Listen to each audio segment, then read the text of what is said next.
Steeler Fury. There it is. There's the Steeler Fury podcast logo. Yeah. What's happening? It's your Pittsburgh Steelers show on your SteelersFury.com podcast. I'm your host, Bradshaw to Ben. You have tuned into an exciting edition this week. Talking about your Pittsburgh Steelers that looked like gangbusters in week 1 and looked like Ghostbusters in week 2. Or maybe not even Ghostbusters. They look busted in week 2. And here to tell us all about it is the man who was 1 week ahead of time in predicting the Steelers' woes. His name is Steel Perch. He's with us. How are you, sir? I'm just going to punt on my introduction today. And this is because it was fourth and 1. Oh, God. And also with us from somewhere in the greater deep south, his name is FC. He's with us. How are you, sir? I'm just dandy. Yeah, I'll bet. I'll bet you are. I'm going to start with you, FC. You want to explain to me, I mean, is it just that the Steelers were, just attrition on defense, losing players with the groin injuries and broken ankles and whatnot, or there's something deeper you'd like to take out of this game? The loss to the Oakland Raiders or the Los Angeles Raiders. See, I knew I was going to do it. I took a few things out of the game. TJ Watt is well worth the money because after he went out, wasn't very much pressure. I don't think the Steelers had a very good plan with Tyson Alualu. I understand that Davis was also injured. Number 3, I'm trying to figure out why we added Taco Charlton to the practice squad and not an interior defender. Number 4, I'm not a very big fan of Mr. Norwood from Oklahoma. Number 5, we're just sticking with the defense. I thought that Highsmith and Ingram played their hearts out. They played. I mean, effort was there from a lot of guys. I definitely think that it's time for some new blood and some defensive change of the defensive scheme.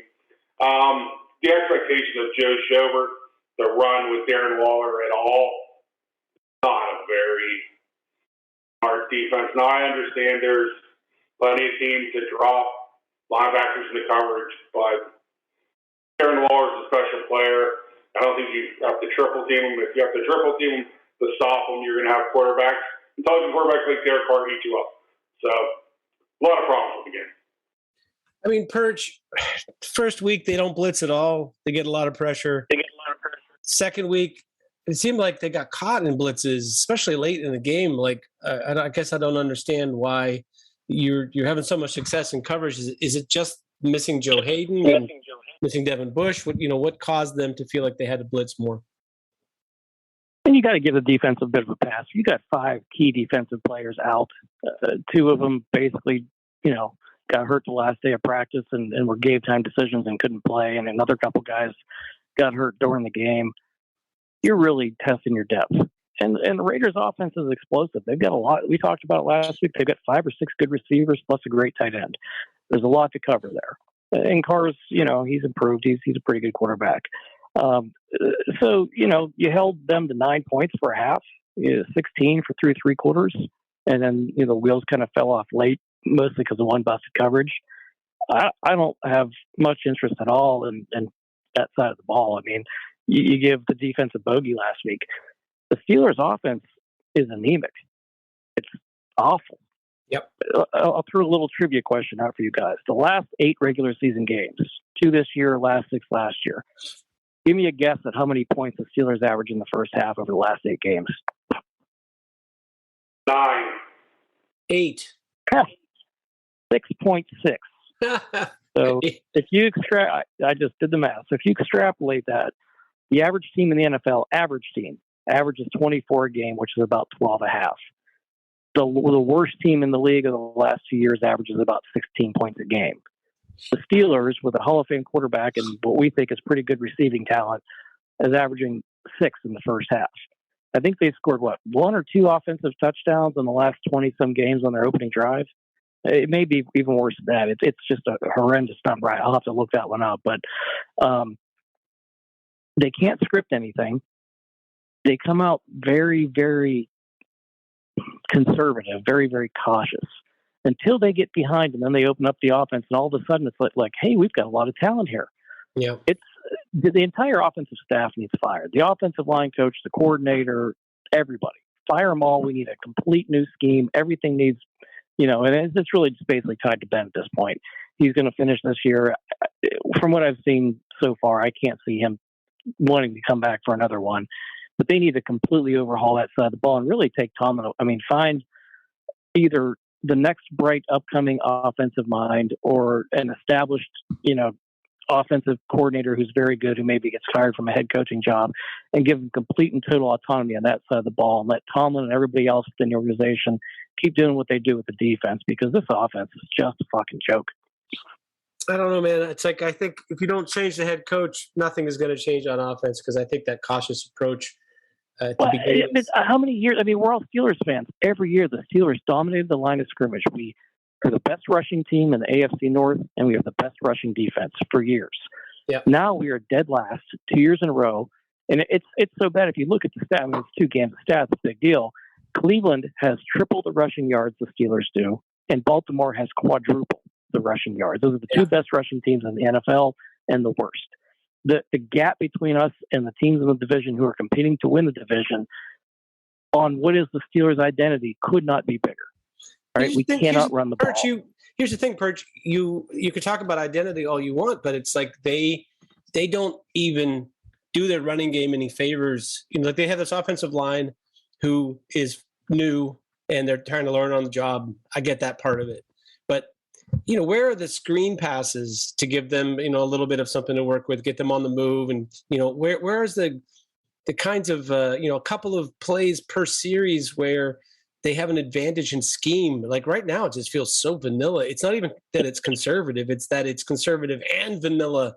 Like where is the edge, excitement, something new to like get them some momentum in series? That's the part I miss. Now they have motion before they throw the ball behind the line of scrimmage. Yeah. And then, they will occasionally throw it deep down the sideline. They never, if you ask me at the end of Ben's career, what was the best thing of his game? It was the mid-range passing that he was elite at his prime. It's completely been written out of the offense the last 3 seasons. They don't attack the middle of the field, and they don't throw mid-range. They throw at the line of scrimmage, or on occasion, they'll chuck one 20 or 30 yards downfield because they have solo coverage with single high safeties, because nobody gives a fuck about anything else they're going to do. They don't attack the middle of the field at all. They've got Freiermuth now. They've got Ebron. They need to use those guys. They've got Juju in the middle, but it's so frustrating. This was the 3rd week in a row I've watched the Houston Texans, who is the worst probably offensive collection of talent in the NFL, down to their 3rd string quarterback. Their offense is more impressive than the Steelers. It's depressing to watch.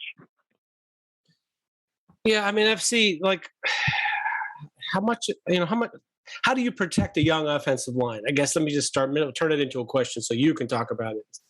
You don't protect the young offensive line. You let the young offensive line show you that it needs help. I said on last week's podcast, let Dan Moore Jr. and Chucks show you that they need help with Max Crosby. If you want to start off chipping a little bit with the back, that's fine. But let them, sink or swim. I understand you're putting the health of your quarterback at risk. The quarterback can't take any shots if he's that much of a child adult. It's time for the backup. So that's number one. Number 2, the play calling is absolutely horrible. It's not only horrible that it's predictable, there's no rhyme or reason to it. You run one play to stop the next play, which sets up the next play, and, that's how, you get an offense wrong. There's just no rhyme or reason to the play calling. Sitting here listening, I think that both you and Perch hit on some great points. I would love to see a little bit of the wide receiver screen game. I love to see, passes to Najee Harris. I like to see the vertical pass game. This offense really, I think, it took hold with me in the middle of the 3rd quarter that the offense became very reliant on Antonio Brown. And Antonio Brown was fearless across the middle. Antonio Brown made plays on the sidelines. He was a weapon in all three levels. Now, maybe Chase Claypool's that. I don't think Deontay Johnson's that because I don't think that he has the build to last across the middle of the field or in the middle of the field. And him getting dinged constantly proves that. And I don't think Juju Smith-Schuster has the speed to be. But, it lays with Ben. There's a lot of throws that Ben won't make or doesn't make, and I'm trying to figure out why. Maybe he's pressing. Maybe he doesn't see it. And when he gets the All-22, the offensive line is somewhat of a problem. They're not as horrible as it looks statistically. And there's a lot of plays to be made that aren't being made, but there's plenty of horrible play calls. I don't know if Ben's not allowed to audible a lot of things anymore, but there was 8 or 9 runs that there was no way they could be successful last week, and he still does that to run the ball. Yeah, they're seeing a lot of middle field closed, and then, which is going to lead to no throws in the middle. And it also is generally a situation where that safety has come down into the box and it's making it hard to run as well.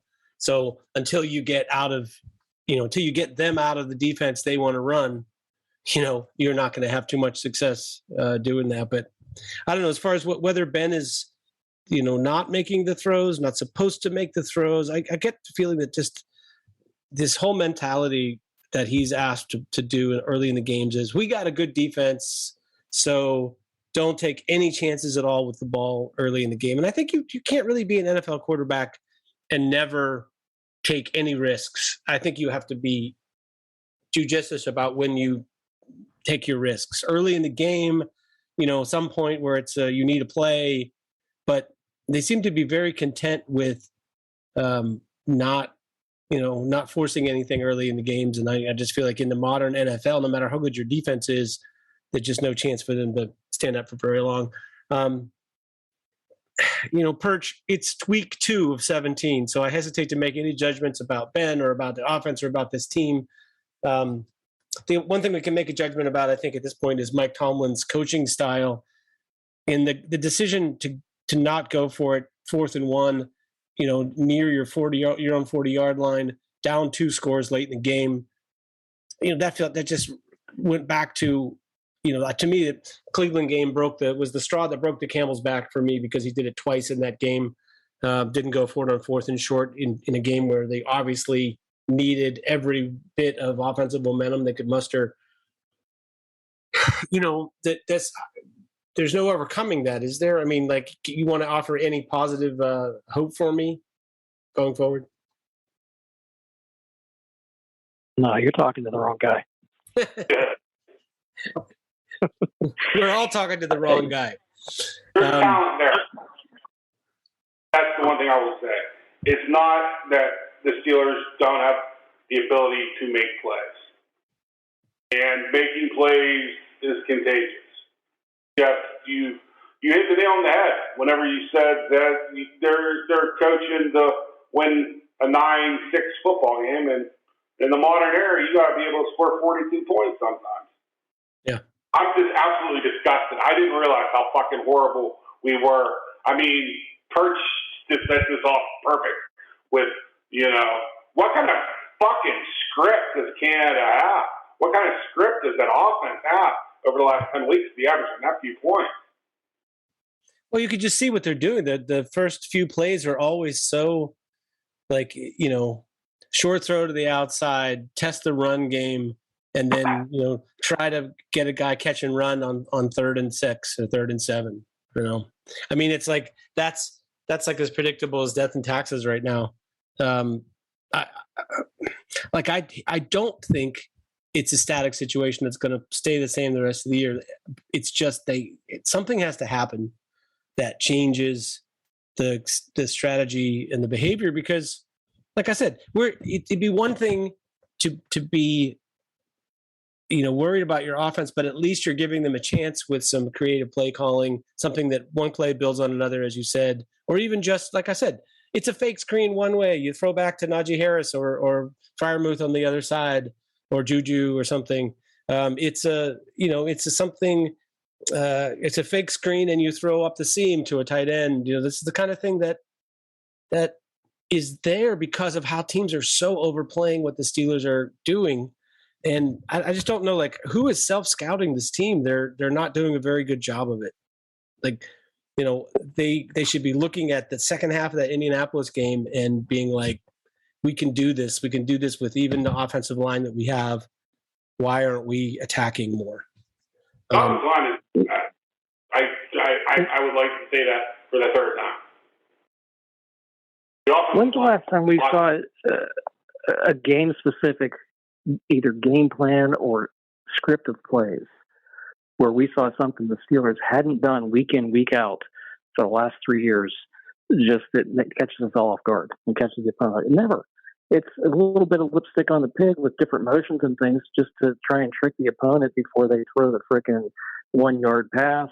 It's, like you said, to start those games, it's something conservative with a little bit of lipstick on it to get the ball out of Ben's hands near the line of scrimmage and hope they can trick somebody on a run. But it's just, you watch way too many other NFL teams and NFL games, and Steelers offense doesn't look like anybody else's. Perch, just really quickly, the game. What was the game that Claypool had 3 touchdowns or whatever? Like, that's the last time I remember. Yeah, that was like week 5 of last year. That's the last time I remember. Oh wow, we got some cool stuff we dreamed up in this game that we haven't seen before, and right. Basically haven't seen it since. Oh, sorry, Perch, I interrupted you. Go ahead. Oh no, that was it. I didn't get to touch on the Tomlin punt on 4th and a foot. I mean, Ben was pissed, and he basically said, "Well, I can't argue with the coach when the punt team's already running on the field," but he put the team in a situation at that point where the defense was down 6 key players because of injuries. Yep. They hadn't really stopped Oakland. Basically most of the second half, they hadn't really stopped them. They put them in a position where they had to be absolutely perfect. They had to get 2 stops, essentially not allow any first downs, and then the offense would have to be perfect and score twice. Yeah. It's just you put your team into a position where you have to be absolutely perfect every snap the rest of the game to have a chance to win. It's just unacceptable. Well, here's the thing. If you go for the first down and you don't make it, then your defense has to make 2 stops. They have to be pretty much perfect, right? It's like the same. Nothing is really different. It's like the only thing different in the equation is that you didn't give your offense a chance to get the first down. Otherwise, all the parameters stay pretty much the same. Which doesn't make. Anybody remember the quarterback Randall Cunningham? Of course. Yeah, very much. He had a famous quote in the early 90s where after the game he said, "I not only have to beat the New York Giants, I have to beat the head coach and play call." The head coach at the time was the great defensive coordinator, Buddy Ryan. Not always hung with me. And I think that was true then, and I think it's true now. I think when Tomlin decided to punt the ball on that 4th and 1, I thought that game ended. That game officially ended because the Steelers basically said, we may be able to beat the Las Vegas Raiders, but I don't think we can beat the Las Vegas Raiders and Mike Tomlin and Matt Canada's play call and decision making. So I think at that point, they pretty much packed it in. I mean, FC, you can talk about it. Ben was pissed. You've seen the video maybe of Ben's reaction on the field, sure. But did you see Najee Harris's reaction behind Ben? Najee with an eye roll of like, oh crap! Like, really, we're not going to go for it because I have never that really said that I think it's time for Mike Tomlin to go, and I always reference he's never had a losing season. I'm there. It's just you're either improving and getting closer to a championship, or you suck. Yeah. And I don't think we're getting any closer to a championship with Mike Tomlin as our head coach. I think he's been a really good coach, and there's a lot of great things about him. But as I said at the end of last season, it's like sometimes it's just time for a change. It's not even because the guy's not performing. It's just sometimes you just need something different so that the players, because I'm telling you, if we as fans feel a frustration with the mentality early in games, and we as fans feel frustration with not going for it on 4th and 1, down by 2 scores, I guarantee the players feel the frustration about it. And how about this? Rob Woodson said that we use the same nickel dime packages that they used in 1992. Yeah, Cowher said it was the same terminology. He called plays at the Hall of Fame game. There you go. We've run a 3-4 since 1983. Yeah. I'm not saying that just switch the defense and that's going to change everything, but we do what we do. Don't work no more. Yeah, I don't know. The defense looked pretty good with T.J. Watt in, but that's the way it is when you have transcendent players. I also see the same mistakes. I don't think I've said it before. Josh Allen's going to win you some regular season games. He's never going to win you a meaningful game because I don't think he has what it takes above the shoulders. I think that Derek Carr has a ton above the shoulders and moxie. I just think that he sometimes will flutter. Derek Carr is not no Tom Brady. Derek Carr is not no Patrick Mahomes. I think Derek Carr is already as good as, say, a Matt Ryan, and I think those types of quarterbacks will pick apart this defense because I think there's a lot of guys that get a lot of praise and claim that aren't really nearly as good as we view them being. No, I agree with that 100%. That it's because it's fantasy football, man. Guys who put up fantasy football numbers and get a lot of hype for it are not necessarily the best players. And I don't even think. I mean, it's like even players these days tend to favor the sort of fantasy guys. But Tom Brady's a perfect example of this. He's not a guy that necessarily lights it up fantasy football wise, but you just know when the game's on the line that he's going to make plays, and you had better keep up. But we don't.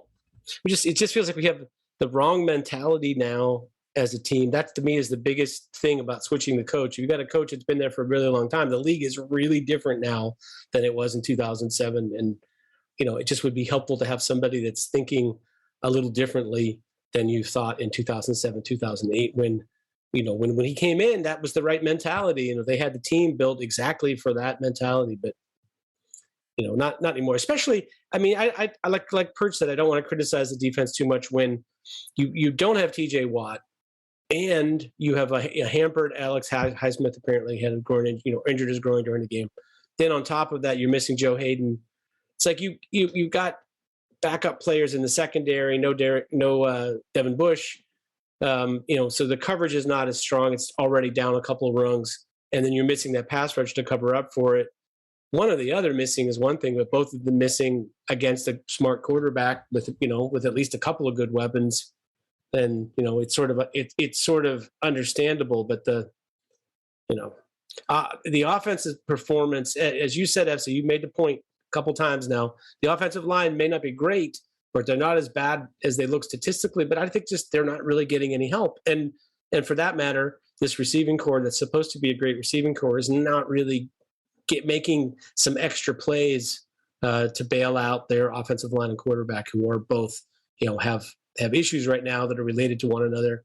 But it's like if you're a wide receiver and you're a professional on this team, you got a good unit. You got to, when the ball's in your hands, you got to make plays. And Perch, that to me is an element that seemed to really be lacking last weekend, and to a certain extent, even the weekend before that, the receivers were not necessarily making plays above and beyond the minimum. Yeah, I mean, I think the Raiders' coverage was a little bit underrated going into that game. They did a pretty good job locking our guys up. So I don't know, you could either say the Raiders' coverage did a good job locking our guys up, or our guys didn't do a good enough job getting separation. But kind of the same thing was when they did get the ball, how many people did they make miss? How many people they outrun? They really didn't do anything spectacular to help the offense. But I think 90% of what's wrong with the offense is just the play calling and the design of the offense. Great. Yeah, we got a different play caller. We have the third different play caller in a row who's the biggest problem they have on offense. You still got the same guy fucking sitting on the throne. Everything comes from the top down. Yeah. Yeah, I think that's... Get 7 in the fucking box. Pull teams out of cover 3-man under. You want to show a single high safety? Audible. I don't care if it's 2 fucking tight ends. Chase Claypool, James Washington, Deontay Johnson. It's an automatic 9-out. You're not covering them vertically. You're not going to cover both. One of them is going to be singled, and I'm going to throw you out of it. Or the flats are open. If you play cover 3 and you threaten with a 9 route, it's not there. You dump it to Najee Harris. I mean, it's like the flats are going to always be there late. You know, you should be able to have a tight end in the 7 and a 9 route and a 9 flat. Somebody's open. Right. It's why Richard Quinn completely redid the garbage Seattle Seahawks, boom, nation of boom defense, and Dallas is having success. It's why Seattle, basically shit the bed against the Tennessee Titans. It's a defense that's been solved, and it's done. Kansas City showed you how you destroy that defense. Yeah. Every team in the NFL pretty much has done it. It's done. Yeah. All right. Well, we could go on lamenting for a while. Let's talk about this week's matchup against the Cincinnati Bengals. It's a little hard to predict, to talk about the matchups in this game because it's still a little unclear for the Steelers who's going to play.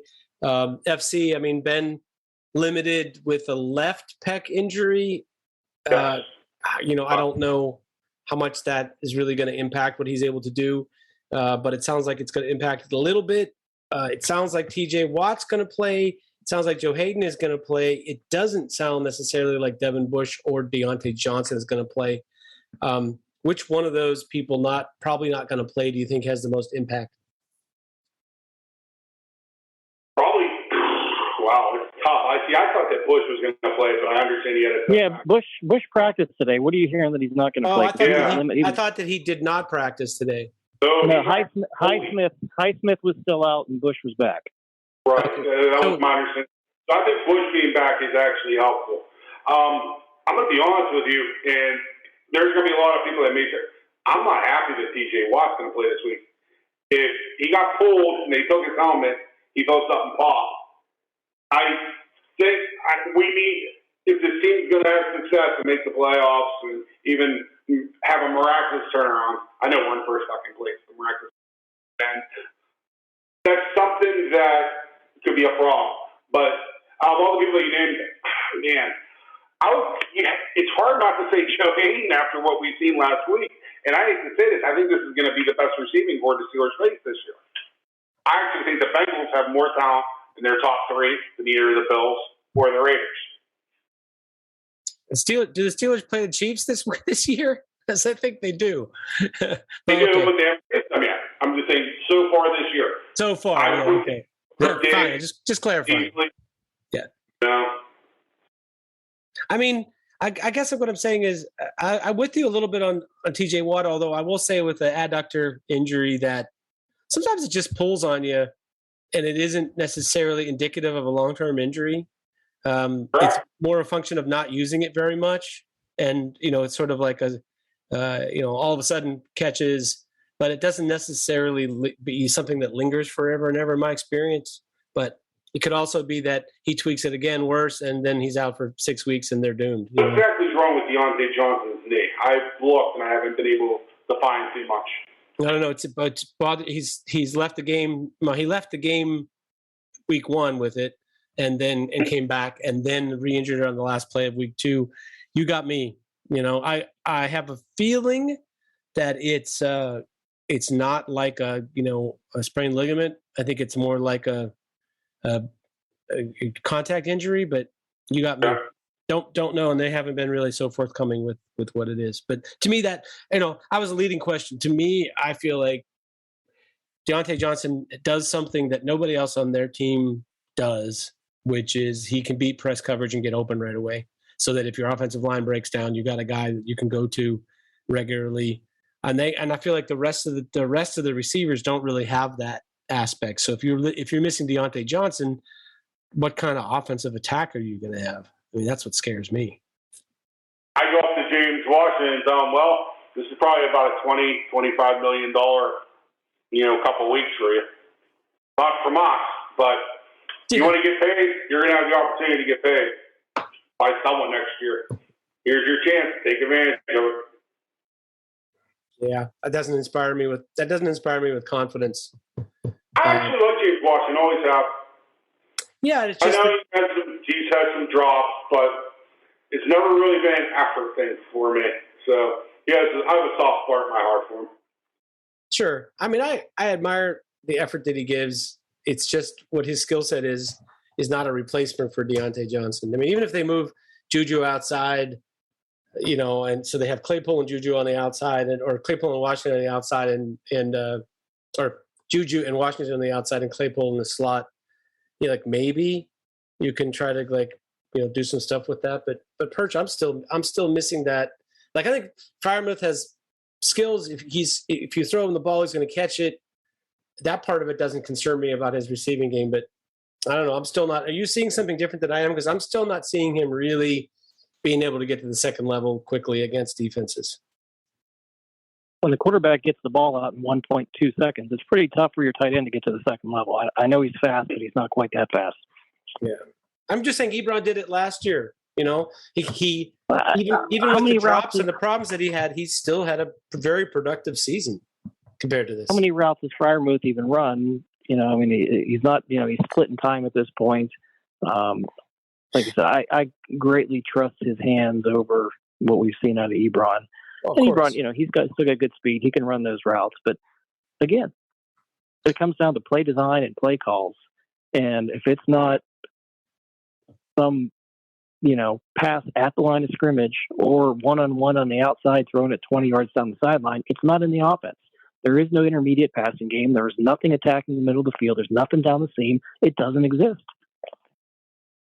Yeah, they don't even run stuff that is like FC. They don't even run stuff that is a sort of staple of every NFL offense. Like an arrow route, or just stuff that is like classic that we've seen since Bill Walsh. They don't even run basic concepts that get guys open. It's still this sort of NBA-ish one-on-one offense about, what matchup do I see at the line of scrimmage? I don't know. I just don't understand how you can be an NFL team and take a paycheck as an offensive coordinator and not at least have that to go to. Maybe you don't want to do that all the time. You like the one-on-one matchups with your guys, but don't you once in a while want to call some plays that get people open? That it doesn't make any sense.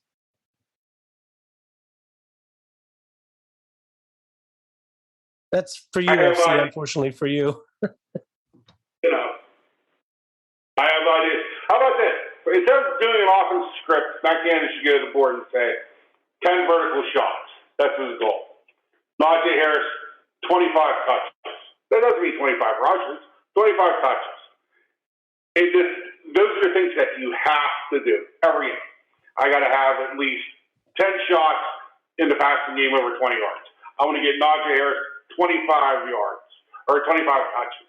I want, to control. I want to have at least 30 minutes of time of possession. And just start checking them off and get them. Instead of, Tomlin has to accept that you have to score points. And he doesn't seem to really to get that. The winner's swoon hasn't come to Pittsburgh. Heinz Field's not chopped up. We got to score. Yeah, basic concept, again, the basic NFL concept, 4 verts. So four vertical routes to stress the safety. Whether you have middle of the field closed with a single high safety or cover 3 or even cover 2, you've got, if you want to take those shots, vertical shots on the sideline that the Steelers like to take so much, it makes it so much easier if you have a guy running from the number 2 position that runs at the safety so that the safety doesn't run over and make a play on the ball. It gives you a little bit more of a window to throw into. And, once again, I guess I don't understand. They don't even attempt to make their lives easier to do the stuff that it appears that they want to do, or running, using the wide receiver screen to fake it, and you do something else off of that so that the next time they run a wide receiver screen, they have some more room. Like, they don't even do things to help them do the predictable stuff that they like to do. But we're getting away from the matchup, Perch.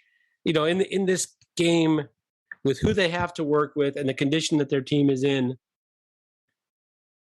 what would you like to see them do that's sort of within the realm of possibility of what you think they will do in terms of the Steelers offense starting off this game against the Bengals?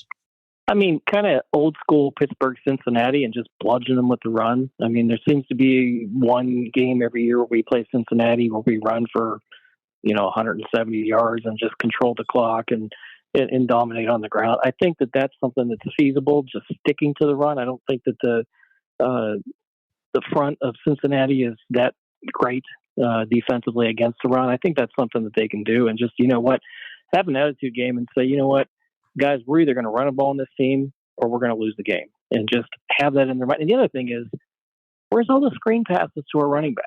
I mean, Najee's pretty damn dangerous in open field when he gets the ball. That's not even been part of it. There's none of it. It's just not there. It's not like a designed dump off to Najee or a screenplay or anything like that. But I would really just, like to see one home game. All right, hey, it's Pittsburgh, Cincinnati, we're at home. Let's go out and just force the run and just pound them and pound them and pound them, and trust your defense to hold, keep the game close if the run doesn't start to work. And then if the run does start to work, now the play action actually works off of that. And then you could start, obviously I'd like to see him throw intermediate routes, throw down the middle of the field, do normal NFL caliber offensive shit. But if there was one thing, just pound the run this week and see what happens. Normal NFL caliber shit. That's the quote of the night right there. That's the one, brother. FC, what about on the defensive side of the ball for the Steelers defense? Limited snaps for TJ Watt. Maybe you'll see some Taco Charlton as the number 3. What do you think the Steelers defense will attempt to do? Joe Burrow and the Cincinnati offense have not been terrible. Their offensive line is still a problem, but as Perch alluded to, their skill position player is pretty good. Their back's pretty good too. I mean, first thing they're going to have to do is they're going to have to find a replacement for Alula, because I don't see a true nose back on the roster or anybody that can even fill in like Timo Von Olhoffen did. That's going to be the first thing. You're going to have to stop the run. And the second thing is, T. Higgins and the kid from LSU that they drafted, whose name just slipped my mind. Jamar Chase. They're talented. Joe Burrow is athletic. They're going to it's basically the same thing. You're going to have to rush off the edge, have the quarterback step up in the pocket. Cam Hayward and whoever's rushing from the interior got a high. I'm going to tell you who's been a disappointment to me so far has been Joe Schobert. I've expected more, and I haven't gotten much. Devin Bush being back, if he is back, and close to healthy, that's a big addition because that's a ton of speed on the defense. And Minka Fitzpatrick got to come off the back of the milk carton because he's been missing in action for a while now. Yeah, I mean, I think that also the moving him around sounds great on paper, but it's harder. Sometimes it's harder to make plays when you move around because you're not as you can be out of position more if you're trying to do more. Can work out for you if you're in the right spot, but it moves you away from where you've been really effective sometimes too. And that, I mean, that the big pass play, Perch, I didn't think that was necessarily just Minka's fault. To me, that it's kind of like you're selling out on the blitz there. So to me, the first problem is the blitz call, and the blitz call with Trey Norwood blitzing. It doesn't appear to be very comfortable with that. But yeah, that's a call where your corner, I mean, your safety is supposed to come down on the tight end in a robber, and your corner is supposed to not let that guy get behind him, but he's the guy that runs, 4-2, whatever. So easier said than done. Yeah. when you throw the ball 20 times to your tight end, the first game of the season, obviously the second game of the season, everybody's going to be keen on stopping that guy. And it was, a 3rd and 10, 3rd and 11 play, whatever it was. You're not expecting him to throw the ball 30 yards. You expect him to go to the sticks and get the first down. Yeah. You could see why Minka made the decision he did and kind of bit on that a bit. And, to me, it was more of a good play in the Raiders' call. They kind of took advantage of what they'd been setting up, all along. But, again, that's a good NFL caliber offensive coordinator, something you do not see the Pittsburgh Steelers do ever. It's 6 points in the first half, extremely conservative, everything near the damn line of scrimmage. Oh, shit, we're down a touchdown. Let Ben run, no huddle, or, do what he wants, gets it back in the game, wins the game. And that's pretty much what the offense has been for the better part of a year and a half. It's miserable to watch. It's NFL caliber shit from the Raiders. That's what it was. FC, you got anything else to say about this matchup? Or should we all just, should we be stealing ourselves for a similar looking performance and the Cincinnati Bengals walking out of the win? The big thing is we're banged up and you just have no idea of how effective Ben's going to be. Bush, Watt, the only thing that, you stick with the basics. One thing that I did notice, and I think it's easily fixable, not fixable, but can be made better, is I think that on Ben's off day, the Steelers offensive line should go in helmet and shells, and I'd break out the sled, and they would be coming off the ball. Because if the one thing that stands out in all 22 is the offensive line, if you watch, they do not come off the ball in unison. It's like two of the guys don't know the snap count half the time. And that's a problem. I think that just because in other words, I can't believe Chucks has done all right and Brown has done decent in the run game. Our interior three have been solid a lot of times where it's just they can't, the run don't pop because they don't have enough guys to block the extra guy. And teams are just filling the box because they're not concerned about vertical passing routes. Even if we throw the ball, it's going to be 4 yards horizontally and they can rally to it. There's no spacing. I hate to say this. Or it's going to be a vertical up the sideline where it doesn't really help you to have an extra safety back, in the same way. You know what I mean? It's like they're not really going to help with that anyway. Actually, X's and O's, that's the problem more than Johnny and Joe's. And that's when you talk about firing motherfuckers. So Perch, here's a question that I know a lot of people are asking.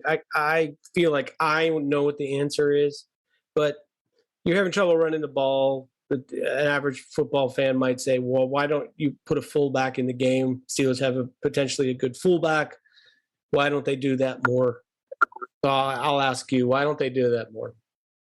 When you got 8 in the box already, what are you going to do? Draw an extra guy in? I mean, the issue is, nobody's afraid of you going down the middle of the field. Nobody's afraid of you going deep. They're basically covering our outside guys with corners. They're throwing single high safety, 8 are in the box. You throw it, if you're taking one of the receivers off the field to put a tight end or a fullback in, I mean, sure, it would work wonders, on 4th and a yard late in the game when you have your punt team on the field. But, in normal down and distances, it's probably not going to do a ton, which brings the question, why do you pay $4 million to a guy just to play special teams? Nepotism, I don't know what the reason is. Another questionable decision. Yeah, well, you bring up a good point, Perch. He's out there on the punt team, so maybe they can use him as a fullback on the punt team for a run. Oh, geez. Maybe we should move on and talk about some other NFL teams. Let's go on to our Around the League pick segment, brought to us by. Oh God, I think his name's John Perry, who tried to explain why he was right when he was completely wrong. He's one of the rules guys. Peyton and Eli Manning was not nearly as good this week. Chico's bail bonds, our cohort Jeremy's radio talk show on Sunday mornings You may not remember the callers. I believe it's 8:10 a.m. 8:30 a.m. Show is on at 10:30 a.m. but it's on 8:30 a.m. radio. There you go. The extra point. Yeah, I like a special sponsor this week is Eastern Washington quarterback Eric Barriere, who set the FCS record for the most yards and a half. He had a ridiculous game that I happened to watch where he had about 520 yards or something in the first half, had just a couple of incompletions. I think he had 4 incompletions in the half and about 5 touchdowns. Here's the bonus points for you guys. Can you name the quarterback who previously held the FCS record for most yards and a half? Here's a hint. He's a starter in the NFL. Oh, right now? Yep. Carson Wentz. Nope. And it's also not the guy about to start for Chicago. Right. I have no idea off the top of my head. Any takers? He might be the starter for your Washington football team. Oh! He used to play at Old Dominion. He has the record actually not only for the most yards and a half, but also for the most yards in the game for an FCS game. Taylor Heineke? Taylor Heineke from Old Dominion, yeah. Yeah, Anyway, Eric Barriere is my one of my sleeper picks. If you're not afraid to have a quarterback who's 6 feet tall instead of 6'5", and you look at Spencer Rattler and you're like, yeah, that guy could work. Eric Barriere is like a better version of Spencer Rattler. He's nails. Anyway, Perch, give us a college game to pick. You did great last week. I sucked. Let's go Penn State versus Auburn. I'm going to take Penn State. That's funny. That's like having the races on at the OTB that were like already finished. To get people. Well, hey, like you said, I shouldn't be pounding my chest over beating the pit of Alabama. The pit of Alabama. What a great quote. Yeah, for talking about Auburn. Who do you like? Oh boy. You know what? My internet's just frozen. Trying to pull up the schedule of games this week. I'll tell you what. I'll throw one at you. I'll start with FC. FC. Your Liberty Flames visiting in prime time the Syracuse Orangemen in Syracuse. Liberty's got a quarterback that has the potential to be a top 5 and maybe better pick in the NFL draft next year, named Malik Willis. Big game for him for his NFL future. Speaking of, hey, son, here's $1 million to be made. What do you make of this game? I will answer this after you answer my question. Who's Liberty's head coach? Oh, I should know this because I know him and I follow. I don't know. Do you know the answer to the question? I can't. His name slipped me. He coached the SEC and he was so beautifully corrupt, but they could never prove it. He was Ole Miss's head coach before Lane Kiffin. But yeah, I'm going to take Liberty. Lane Whittemire? Yeah, no. I'll take Liberty. They are every bit as explosive on offense. They love their grad transfers and felons. I think Syracuse played once earlier this year, and they try hard. Dino Babers is doing everything he can. But yeah, I'll take Liberty. Yeah, I mean, Perch, can you bring yourself to pick a non-Power 5 opponent against a Power 5 team at home? Absolutely, I could bring myself to do it. And will you? No, not this week. Okay, fine. I'll take Liberty over Syracuse. I actually think Liberty's got a pretty good football team. They did last year too. I think there's the whole Liberty, Coastal Carolina. Who's the other big non-Power 5 team that's pretty good this year? Cincinnati. I mean, I think those are all pretty good football teams. So they might, they deserve their ranking. Let's put it that way. Perch, did you come up with a matchup for us to pick? Yeah, you got the 2 best teams in the state of Pennsylvania going at it this week. Penn State and Villanova, both 3-0. I'll take Penn State will win and cover that game. And then I'm going to give you Let's see here. I'll give you one bonus one. I'm going to take Notre Dame to upset Wisconsin. Notre Dame is, I believe, a 6.5-point dog on the road, and I'm going to take Notre Dame to win that game. Yeah, that sounds reasonable to me as well. I'm going to go with you on Notre Dame. FC, you got an opinion about this? I'll take Wisconsin the 6.5, and I'll take Villanova in the points. How many points is Villanova getting? I think it's off the board. They pulled it off the board when it went over 72. I saw 70, but that's the temperature for the game. How about this? I'm a little bit of a Penn State hater.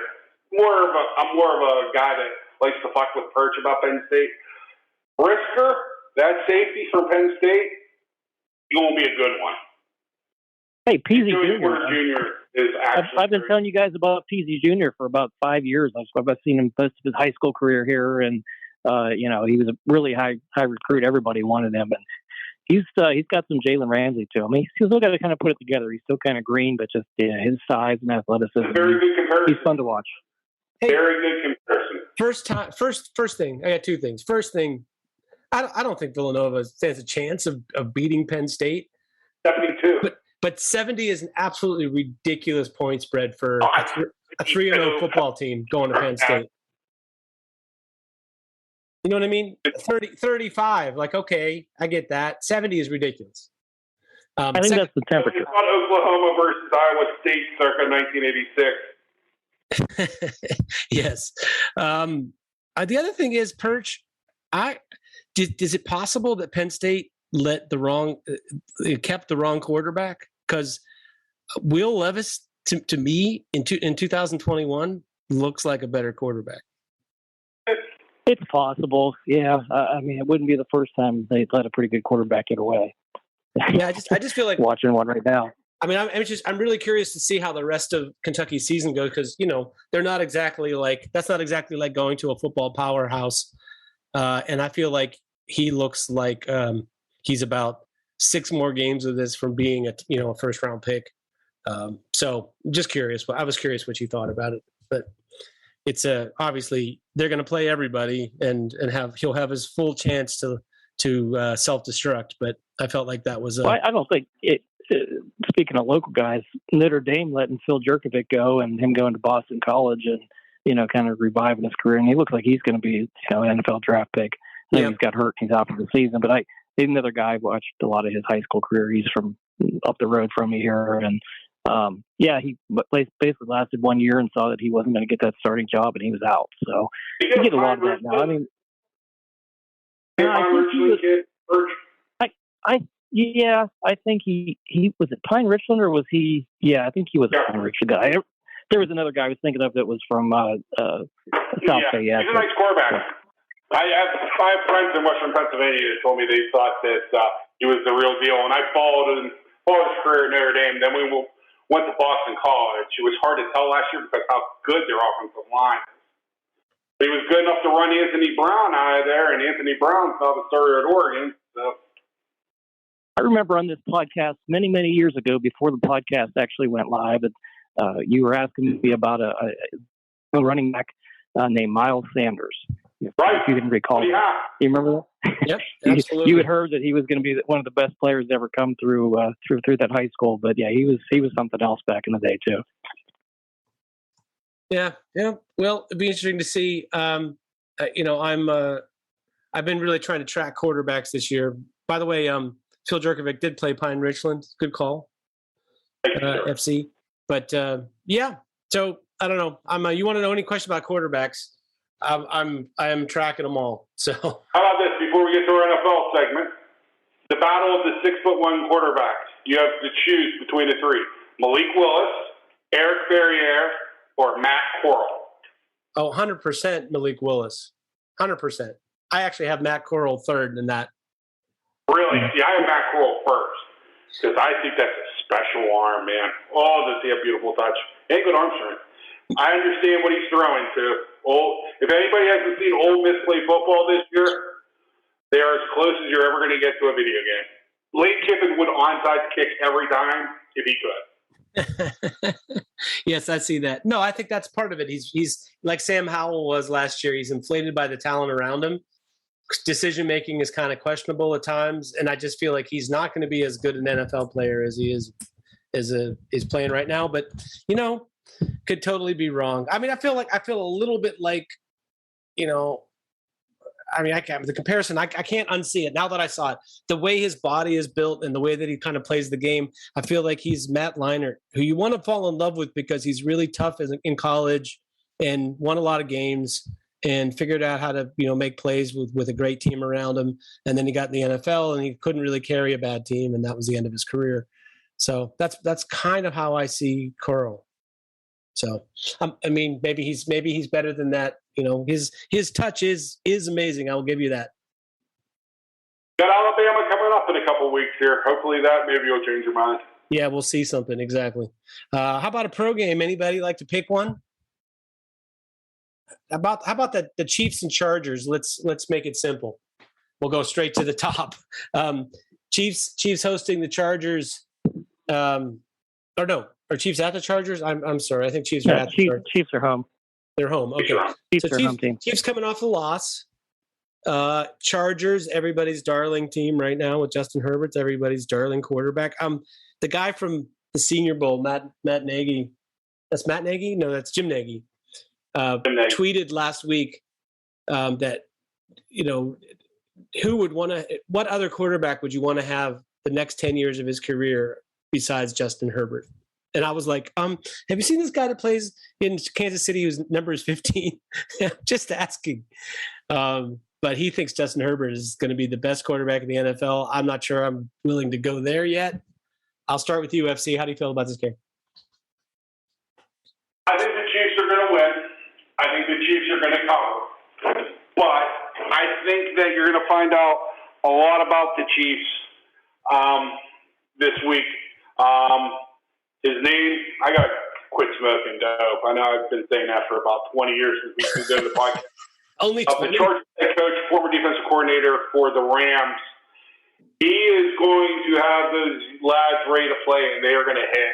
And I can't wait to see the car wreck between Travis Kelce and Darwin James. Because Darwin James, God love him, he would not be able to play 5 downs in the way college football is called with the targeting. He is a vicious hitter. And but I have to take the Chiefs coming off a loss. Yeah, how about you, Purge?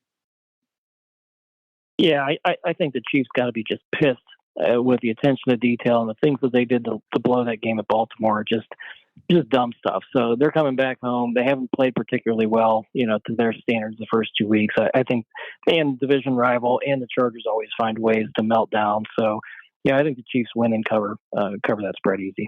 All right, give me a quick take, Perch, on 2 games. Buccaneers at Rams, Packers at 49ers. I like the home team a little bit in both of those games, but I don't bet against Tom Brady. So I'm going to say the Bucs, being a 1-point favorite, will win that game by 3. Better quarterback, the reason why. Boy, I just want to see Aaron Rodgers melt down and freaking fail. I've never been a fan. He's a great player, but I just don't like the guy. And the 49ers are pretty tough, man. That's pretty good, both sides of the ball. Yeah. Niners are 3-point favorites in that? I say the Niners win in cover. I say they win something like 24-20. I think the Packers, they were basically even with the Lions in the first half of that game, and yes, they kind of pulled away in the second half. But the 49ers are a lot more solid team than that. Even if we don't love their quarterback, I feel like at home against a team like the Packers, it doesn't really have it all together yet. I'm going to go with the 49ers in that one, and the Rams might have more fans in the stands than their opponent this week, which never happens for them, but I'm still taking the Buccaneers. How about UFC? What team has the fewest sacks in the NFL? Tampa Bay Buccaneers. I'll take the Rams, despite not having a running back, and I'm going to take the Packers in the 3.5. Wow. I think that the Niners may win the game. I think the Packers will cover. You're going the other way from us. Wow. You just like to be different. That does it for our Around the League pick segment. And the fabulous picks and college games and college quarterback scouting. We got it all going on this week, gentlemen. But unfortunately, we now have to pick the Steelers game, our 5-star matchup, only because we're contractually obligated to call it our 5-star matchup. This would be your Cincinnati Bengals visiting your Pittsburgh Steelers. Might be the Steelers, one of their better chances for a win this season. Can they follow up and get it there? I'll go first. I feel an intense degree of ambivalence about this game. I don't feel certain that suddenly the Steelers are going to right the ship and blow out Cincinnati. But, probably they do just enough to win and give us all a heart attack with how close they come to losing. And we won't feel any better about this team afterward. That's my prediction. How about UFC? Steelers have not lost a game in 3.5 years that I have had to watch on the computer. Steelers are not on TV here this week. I will take the Pittsburgh Steelers to win this game 26-24. Now that's an interesting stat. How about you, Perch? I have a vote of no confidence in the Pittsburgh Steelers offense going forward, probably through the end of the season. But if they don't win this game, when the hell are they going to win? They got a lot going against them this week just because everybody's banged up. Ben and his drama and his injury to his left pec, and the offensive line is shit. And Deontay Johnson got hurt on a meaningless play because our coach is too much of a pussy to go for it on 4th and a foot. But that's probably the law topic. Let's see. Now this line went from like 5.5 down to 3. That's going to mess with my pick a little bit. I was going to take Cincinnati to cover and the Steelers to win. I think it's going to be a low-scoring game. I think that we'll do just enough to rattle Joe Burrow. I think we have just enough defensive players in the front 7 that are healthy that we can wreck that offensive line for Cincinnati. So I'm going to go Steelers 20-19. Yeah, I wouldn't be surprised if it was like overtime. I mean, it's just one of those games where I'd just be satisfied if they walk out of there with a W. Last word, Perch. If I have to watch another fucking college football game and watch 6 guys get carted to the locker room in the first half, not carted, but walk to the locker room in the first half because of a stupid rule called targeting.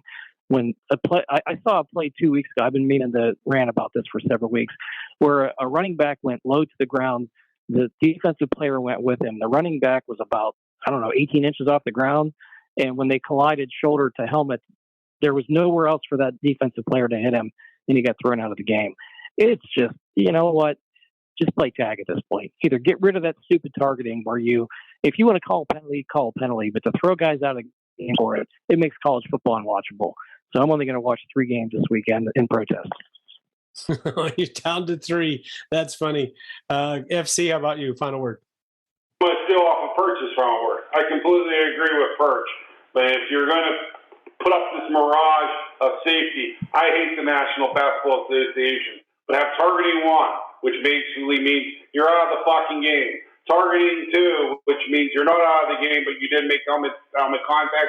And targeting 3, which is not even a penalty, which will be the perfect example of what Perch just said, where you have a guy that's going to the ground, helmet, shoulder pad, boom, boom.